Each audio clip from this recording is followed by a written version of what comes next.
Hello guys, Tops here. Today I want to talk to you about what to do with a good brother that low rolled on melee attack or has no stars in melee attack. And so he's probably, maybe he's not gonna reach 80 melee attack.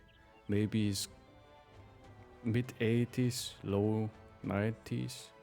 Usually it's good, very good guys with good melee defense and good fatigue and everything who are not able to reach 90 plus melee skill. That's what I would define as good bros that are bad. Bad for a frontline build. So, two options. You try to make them a Battleforge tank and you don't level melee skill at all.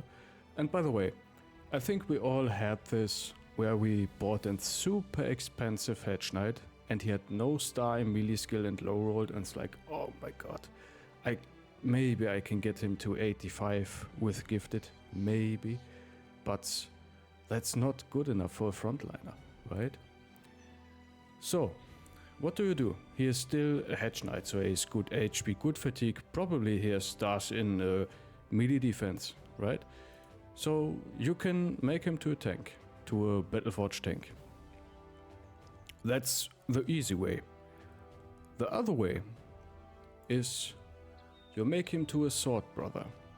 And I know swords have the lowest two-handed damage, but they have two ways of AoE, and especially on their flank, they are very, very useful, in my opinion. And that's because you get bonus chance to hit with a sword, especially with a two-handed sword. Right. And with Smart Mastery, you even get bonus hit chance to your split and swing, so your AoE attacks. And so these guys are especially good on the flank, where they can AoE, and it's necessary that they have high melee defense, and their melee skill can be low, but they need to be defensive. So they can have low fatigue as well, but their melee defense needs to be high.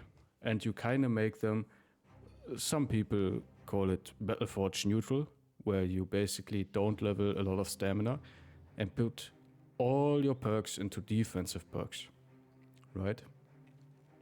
So basically, a sword brother is still an option for a good background, a good bro with low melee skill. And you don't want to make him into a Battleforge tank or maybe a Nimble tank or something, or a banner, something like that. So, how do you build him? You give him a two-handed sword, you max melee defense, still try to get as much melee attack as possible, and then you go for a bunch of defensive perks, right? For gifted and steel bro, brawny, it's not necessary but can be good. Sword mastery, because this is necessary for that build. Not only do you lose the negative of split and swing, but you also get a plus to it, which makes my 90 melee skill guy effectively a 95 melee skill guy if I use my sword. So it's actually plus 10 to hit if I take sword mastery. And of course the fatigue is nice. Right. Underdog Battleforge. Reach advantage, very good, because you get plus 5 melee attack for every target that you hit. And if you commonly AoE, that's kind of the point of the build, you AoE once per turn and you hold the left flank with fearsome. That's what you do, what I like to do with good background brothers that have not enough melee attack to make them a very aggressive melee attack build. Something like, okay, he's wounded, but he also has 100, right? Something like a cleaver, an X guy, like that guy, right? So, and it's also fairly common in my opinion to find fame swords. This one actually gives me less fatigue per action, which is super nice.